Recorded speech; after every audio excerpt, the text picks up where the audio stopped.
Welcome to Vicious Whispers with Mark Tullius, your source for horror, sci-fi, suspense, and all things violent.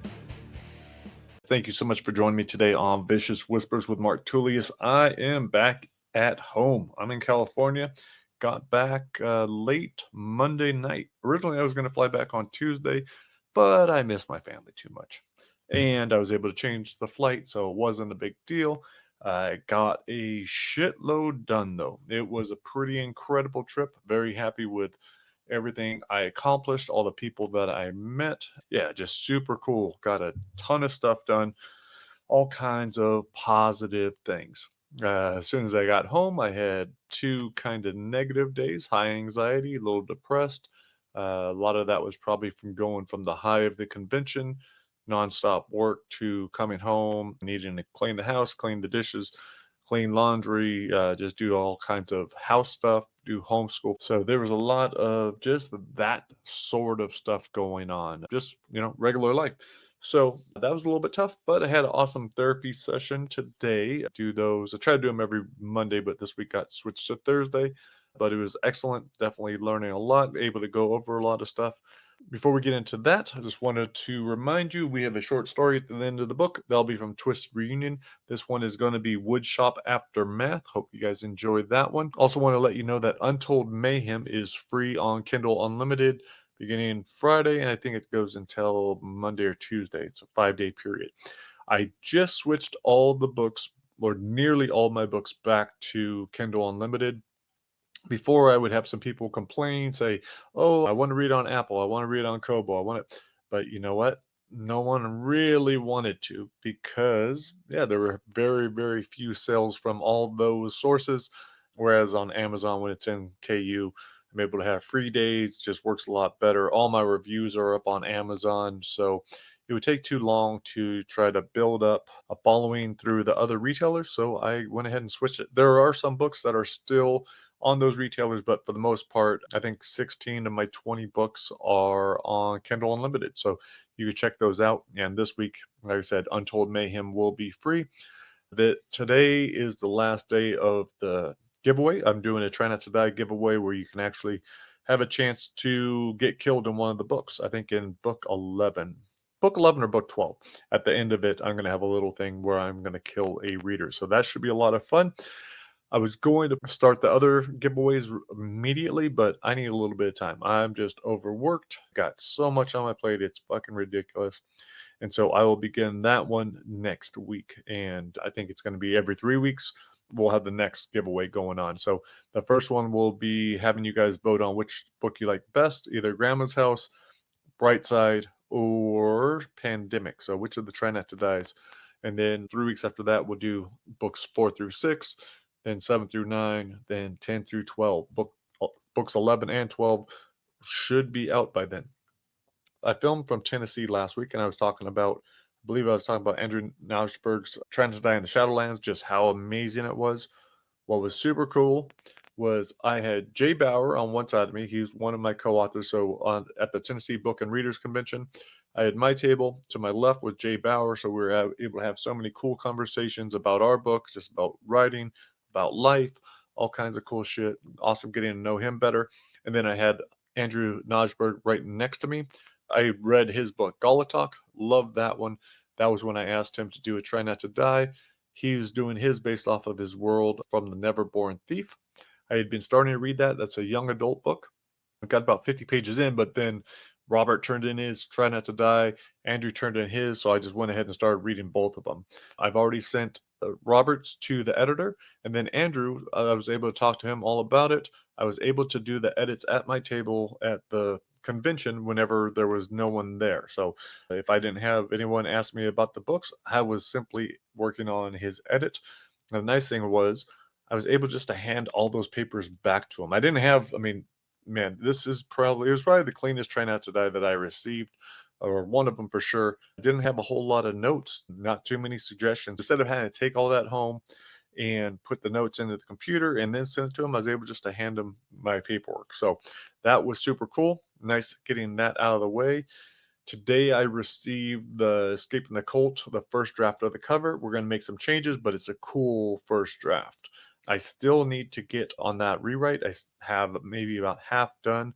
I've been feeling bad, but these other books came up. I was like, okay, let's just knock them out real quick. I knew how much time I would need to spend on each one. So just trying to be as efficient as possible for a one-man show.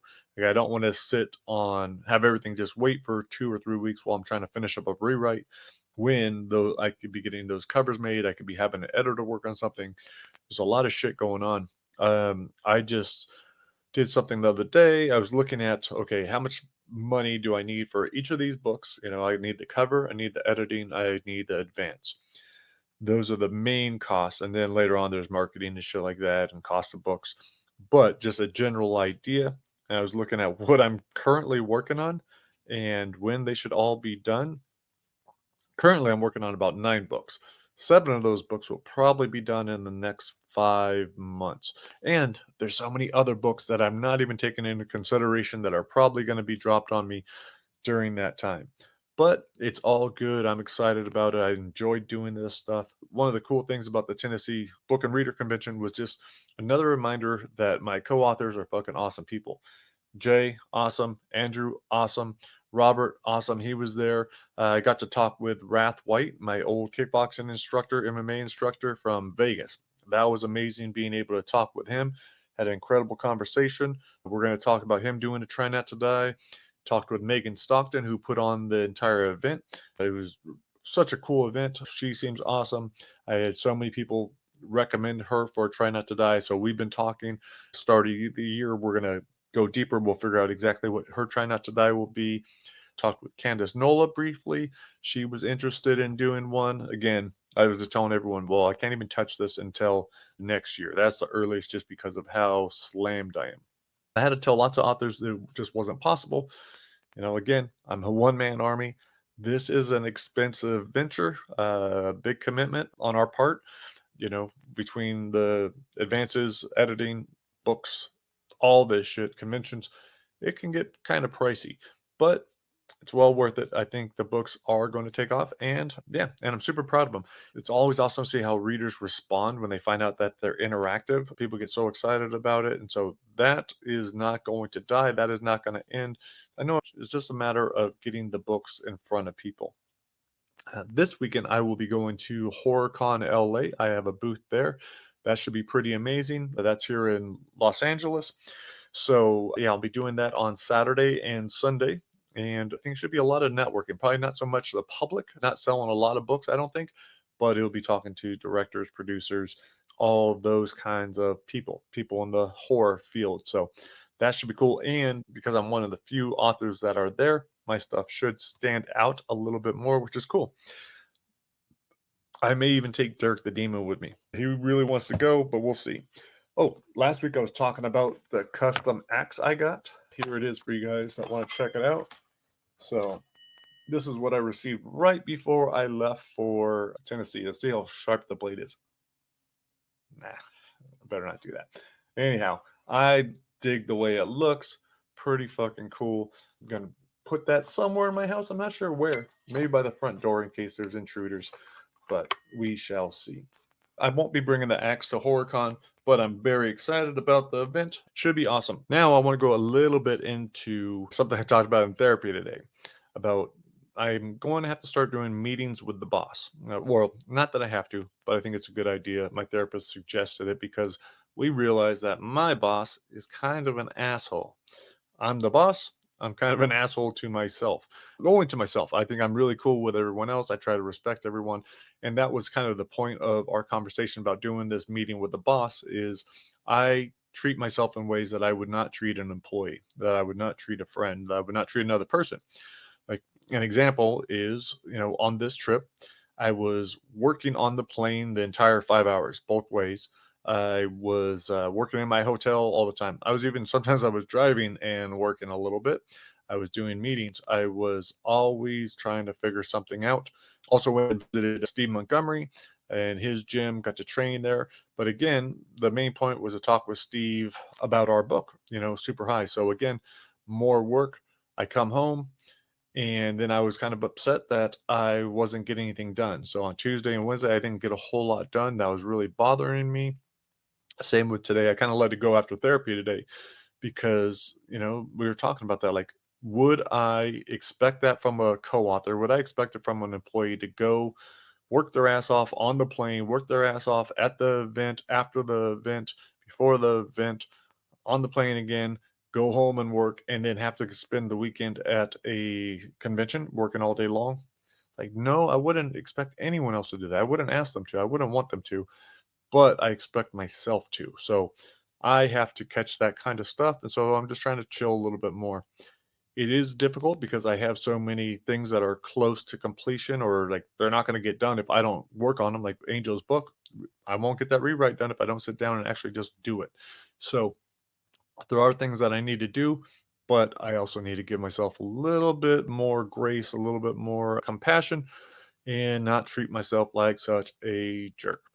So that is what I will be doing. The following weekend, I think I have a cool event in Long Beach with Evan Boffman. We'll be having Trying to Die in a Dark Fairy Tale. I'll have all the series with me, but that's the book that we'll mainly be pushing. But that's super cool because it's in Belmont Shore, part of Long Beach.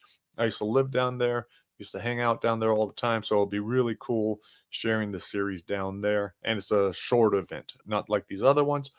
And then I also just booked my room and my flight for myself and my son. We are going to St. Louis for AuthorCon 4. That should be pretty awesome. Jay's going to be down there. A bunch of the Trent and I co-authors will be there.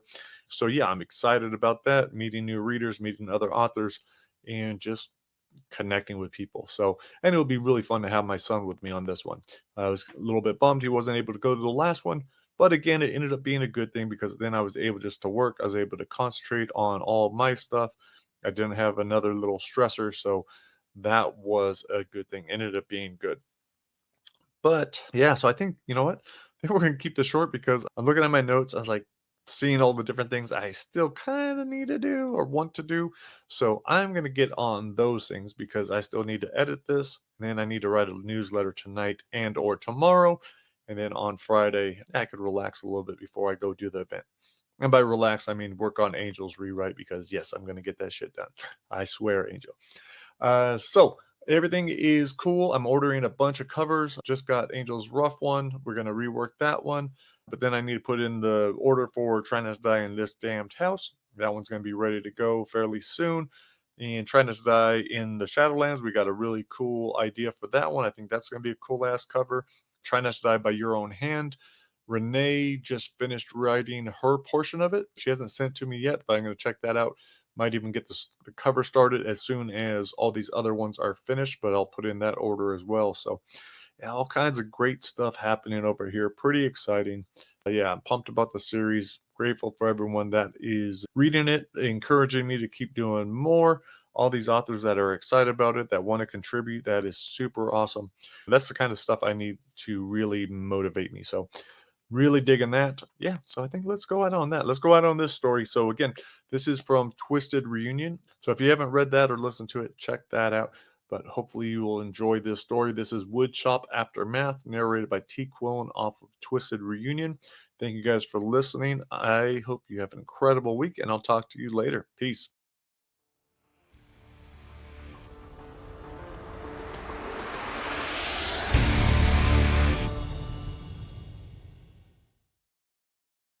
Woodshop Aftermath. It was Friday, Sam's birthday, and he had to see her before school let out. Then he had to get to his appointment with Dr. Heckham. Sam's present in one hand, his math book in the other, Tyler moved through the stream of students pouring out of their classrooms. He snaked past 2 football players punching each other in the arm, then a group of goth kids passing a vape pen. Tyler focused straight ahead. He wasn't in the mood to see their stares, to hear their mumbles, and call him freak. He'd only started school 1 month before, but that's not why they talked about him. The hallway branched, right to the administration building and his appointment, left to Sam's locker. Dr. Heckham's warning not to be late echoed in Tyler's head. He turned left, hoped Sam would be there so he'd make it to his appointment on time. Sam, of course, wasn't there. She was never on time. Tyler set her present on a small desk in the hallway and wiped his sweaty hand on his shirt. What could he say that wasn't lame? Happy birthday. How's your birthday going? Did you get any cool presents? Here you go. Here's a present I made for you in Woodshop. I spent the last 2 weeks making it. Look what a dork I am. Do you know how pretty you are? Do you still like me? A few kids ran down the hall and a crowd formed outside the bathrooms. Someone shouted.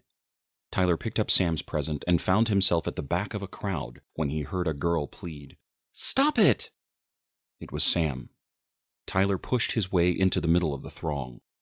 Bradley, a pompous prick, who would have been in 10th grade if he wasn't so stupid, stood over Sam, who was on her knees trying to retrieve a pink bakery box from the ground. Every time she went to grab the box, Bradley nudged it out of her reach with his boot. Her fair skin flushed red, and Tyler felt the hair on his arms rising when she told Bradley to leave her alone. Bradley kicked the pink box against the wall. Tyler surprised himself when he said, Back off, Bradley. Sam and Bradley both looked toward Tyler. Then Bradley grabbed her hair, turned her head, and pumped his groin at her face. Sam swatted at his arm and flailed to get away, but Bradley wouldn't let her go.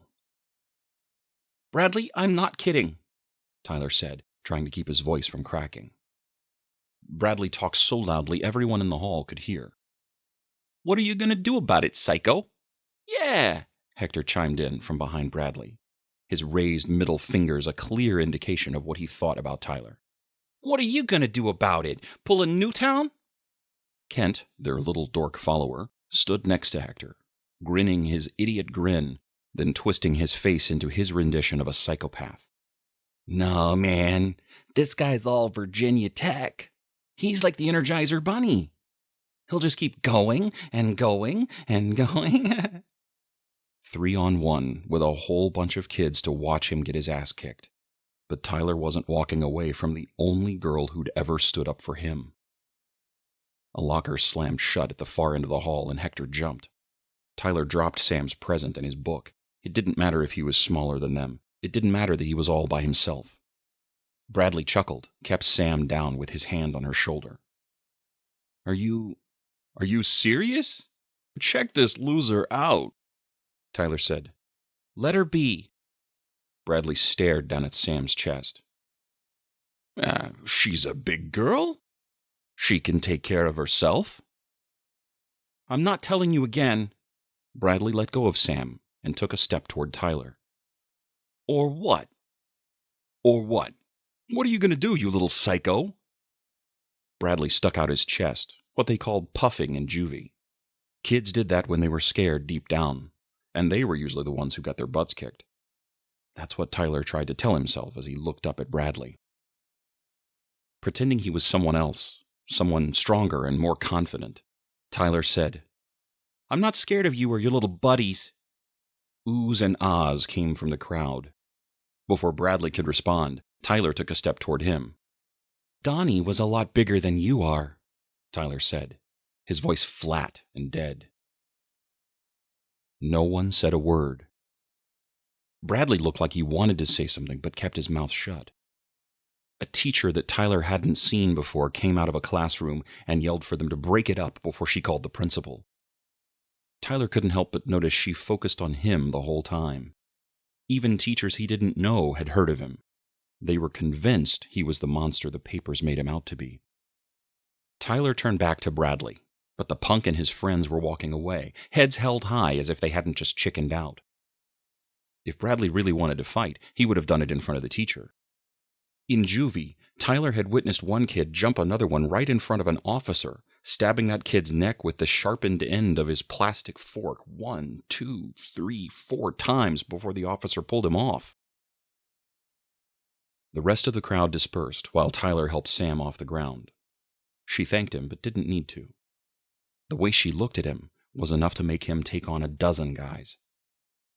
She was the one person who didn't believe he was a monster, who knew he was innocent, who believed he wouldn't want to hurt anyone for any reason. She knew that Tyler, prior to his juvenile hall stint, wouldn't ever do something so vicious. But that kid had been forgotten by everyone else. They only saw the Tyler who had spent the last 3 years locked up. He looked different. Maybe he was different. He learned that sometimes people needed to be hurt. Sam picked up the mangled pink box. It was filled with brightly decorated cupcakes, most of which were squished, their frosting splattered on the dirty tile. "You shouldn't have done that," she said. Tyler tried not to stare at her low-rise jeans as she stood. "I'm glad to see you, too." She swiped her hair from her eyes and said, "Sorry. I'm just surprised to see you."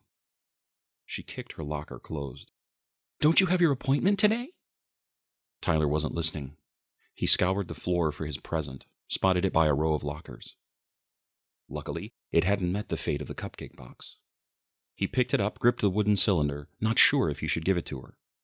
Sam repeated, "Don't you have your appointment?" "Well, yeah, but I was passing by and thought I'd see you." Sam motioned toward his math book. "You passed admin on the way from pre-algebra." "What can I say? I'm still new here." Tyler forced an awkward laugh. "Haven't got the place figured out yet." "You should get going. The bell's going to ring any minute and you can't be late."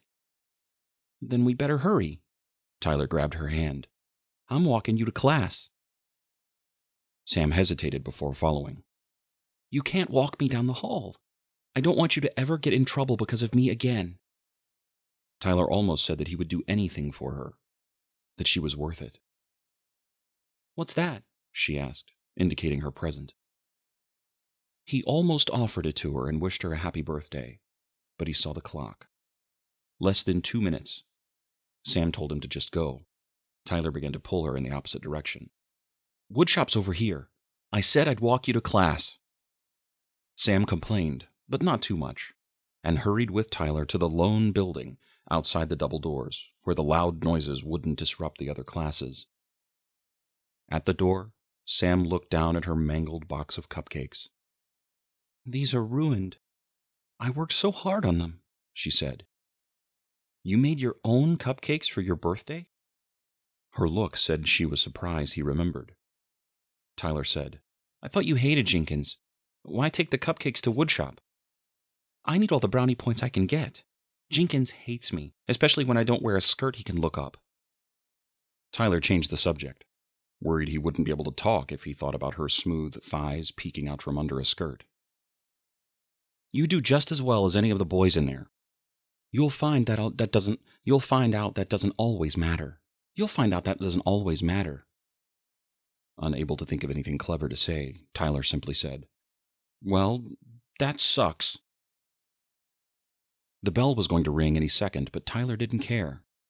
He tried to remember if Sam had always been so beautiful, if she'd always been so quiet.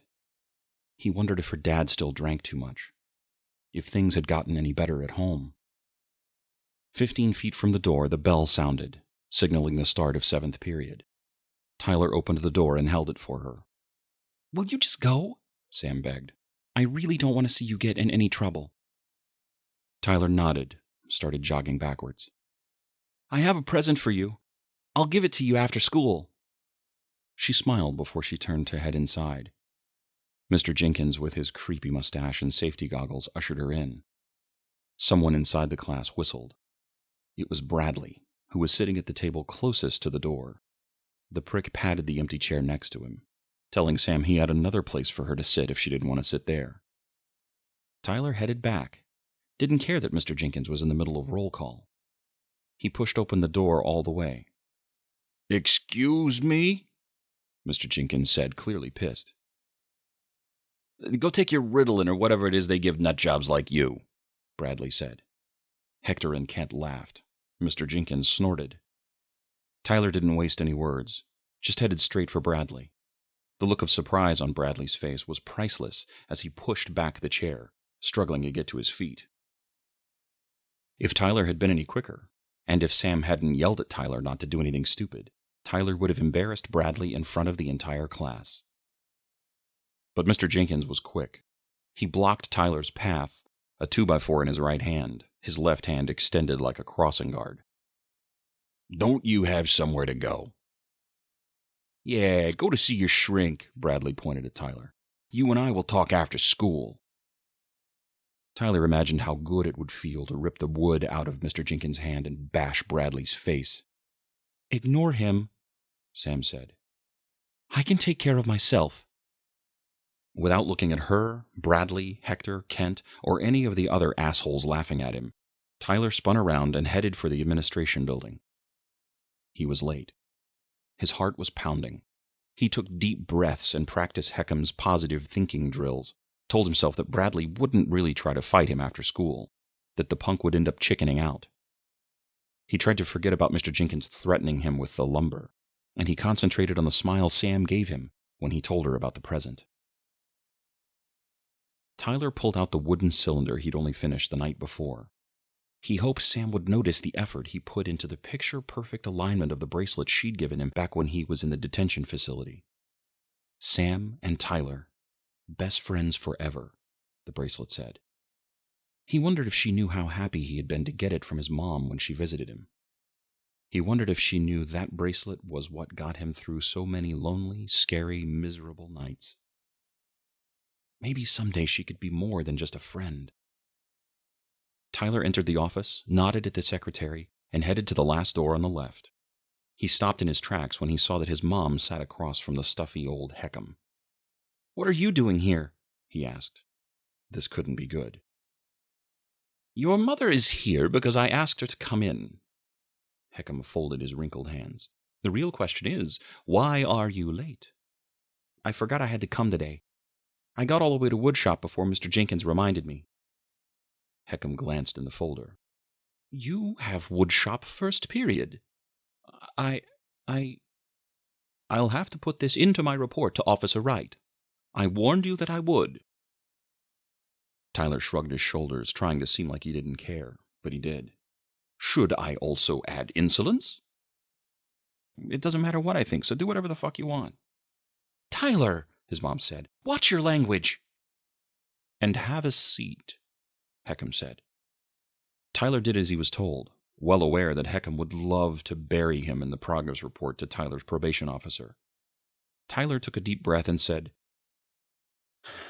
"I'm sorry I'm late, but I did forget that I had this appointment." "That's a convenient excuse." Not about to take the doctor's bait, Tyler sat quietly. "We've talked about this, Tyler. Making excuses is one of the roadblocks to your recovery." "I thought I was recovered. And why else would they let me out?" "Your rehabilitation is ongoing. We're to ensure you never do to anyone else what you did to that boy." Tyler wondered if a high school junior Donnie's size should be considered a boy, but he kept the question to himself. "Not taking responsibility for your actions. That's been an issue for you, hasn't it?" Tyler felt his mother stare and nodded. "Only by taking responsibility for the wrongs you have committed can you begin to respect yourself. And only then will others be able to respect you." "I'm trying. If I screw up, I try to admit it." He turned to his mom. "Right?" "Well, for the stuff around the house you do, like when you forget to take out the trash or don't clean up after Lucas." She turned to Heckham. "That's our blind Labrador. Tyler's very good with him." "But that's not what we're talking about, Tyler, and you know it," Heckham said. "I'm not admitting to something I didn't do. I just forgot." "Tyler?" Heckham began. "Okay, I was talking to a girl. I'm sorry. Happy?" "A girl?" his mother asked. "Not that Samantha." "No," Tyler said way too quickly. His mom was silent for a moment. She looked at him and said, "What did we do wrong, Tyler? Your dad and I did our best to raise you right. How did you get like this?" Before she became hysterical and started to cry, Tyler said, "Nothing. You guys did nothing wrong." Then he looked at Heckham and added, "Neither did I." Heckham cleared his throat. "Then why were you arrested? Why did the judge sentence you to 3 years in juvenile detention?" "Because no one believed me. Is it so hard to believe that I'm telling the truth? That I didn't do anything?" Heckham shook his head. "The facts are the reason why no one believes you. You were found covered in his blood. I was trying to help him. After the damage you'd done. Tyler tried to remain calm, trying not to think about every humiliating experience in juvie. You can't even consider that maybe Donnie fell down? He looked at Heckham and then his mom. He did have epilepsy. The doctor pointed out that the tests proved Donnie didn't suffer a seizure that day. Then why did he have a history of beating you up and teasing you? Well, maybe the test was wrong. You ever think of that? What he did have was a history of beating you up and teasing you. Tyler shook his head. He wasn't going to convince Heckham or anyone else, even his mom. Only Tyler and Sam knew that he hadn't hurt Donnie. Only Sam knew what had happened before Tyler arrived. Tyler had been on his way home from elementary school when he heard the scream coming from the alley. The second scream he'd recognized as Sam's. He'd run full speed toward the sound of her cry. He'd never told anyone that part of the story, and he wasn't about to now.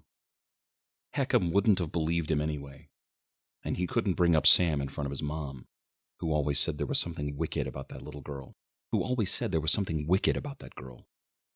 His mom was right, but she didn't know the whole story. The doctor asked Tyler's mom some questions, leaving Tyler to his memories. He remembered racing into the alley, his heart thudding against his chest, seeing Donnie on his back flopping around like a fish. In Donnie's clenched fist was the cherry donut Tyler had given Sam earlier in the day. It was smashed just like the cupcakes in her pink box. Hearing his name, Tyler snapped back to the present, realized Heckham was asking him something. His mother started speaking when he interrupted her. Tyler told the doctor he didn't feel well. I need to go to the bathroom. Heckham excused him with a wave of his wrinkled hand. Make it quick. The memory replayed as Tyler left the building and jogged past the bathrooms. Sam had been standing over Donnie, her shirt ripped, her cheek an angry red, a palm print still visible. Donnie's face was red, too. His blonde hair was red. The concrete was red. Donnie's eyes were wide, staring at Tyler. Donnie was scared, his expression begging for help as he raised his own head off the ground and smashed it into the concrete with a sickening thud, blood spraying everywhere. Without a word, he brought up his head again and smashed it back down, over and over, again and again. Sam just sat off to the side with her eyes closed. Tyler's jog turned into a sprint, the woodshop building still 50 yards away. He hoped he was overreacting, that Sam wasn't doing it again. He was probably just imagining things. But if he wasn't, this time he would do the smart thing and take Sam away. He wouldn't listen to her cry while he tried to make Donnie stop bashing his brain into the ground. Running faster, the distance closing, Tyler's heartbeat sounded like the thud, thud, thud of Donnie's skull. He remembered how Sam stood and watched Tyler try to restrain Donnie from hurting himself even more. He tried to kiss me, Sam had cried. He tried to kiss me and touch me. Don't tell my dad, Tyler, please. He'll say it was my fault. Now only 10 feet from the woodshop, Tyler heard the scream of machinery. That was not unusual, but Tyler still hesitated to open the door. He gathered his courage and entered the building. Most of the students were bunched together in the far corner, staring at their feet or the back of the person in front of them, their hands clasped over their ears. Hector was the closest of the 3 boys who were not lucky enough to be part of the herd. He stood in front of the planer, both of his pinky fingers on the floor, looking like bloody sausages covered in sawdust. His face twisted in a horrified grimace, but he just stood there letting the whirling blade tear through his fingers a millimeter at a time. Kent was on the machine to Hector's left. He kept feeding his fist into the grinder, a slow, soggy push. Tyler spotted Bradley over the ripsaw. He was on his knees in front of the massive blade that was spinning, whirring, inching closer. Bradley looked at Tyler with his wild eyes as he pumped his groin into the spinning saw, chunks of meat and cloth and blood spraying everywhere. Jenkins was overseeing it all, shaking in the corner while his favorite pupils mutilated themselves. Sam was sitting behind Jenkins' desk, Tyler ran over to her, pleaded for her to stop. She told him to leave, her voice cold and calm, nothing like it had been with Donnie. "Why, Sam?" Tyler asked. "Why?" "They were going to hurt you." It took Tyler a moment to find his voice. "You have to stop. I can't let you take the blame again. Plus," she motioned toward the other students, all the eyewitnesses she let live, "it's too late for that. Now go." Tyler knew she was right, that there'd be no way out of this incident. But he wasn't ready to leave her. While Hector took off his remaining fingers, the grinder polished Kent's forearm, and Bradley completed his evisceration, Tyler took the wooden cylinder from his pocket and placed it on the desk. "Happy birthday, Sam." Sam smiled, stood up from her desk, and kissed Tyler on his cheek. A few of the other students ran from the building. Sam told Tyler, "Go." Tyler could only think of the kiss, the kind words, not caring of the carnage surrounding them. "I'll stay." "No, you won't. I need you to leave. The cops are going to show, and I don't know if I'm ready to let them take me. You can't be here for that." Tyler tried to stay, but Sam forced his feet towards the door. Her control over his body weakened when Tyler stepped outside. He jammed his foot in the doorway and tried to call Sam's name, but nothing came out. All he could do was watch as Sam focused her attention on Mr. Jenkins, who'd just started the jigsaw.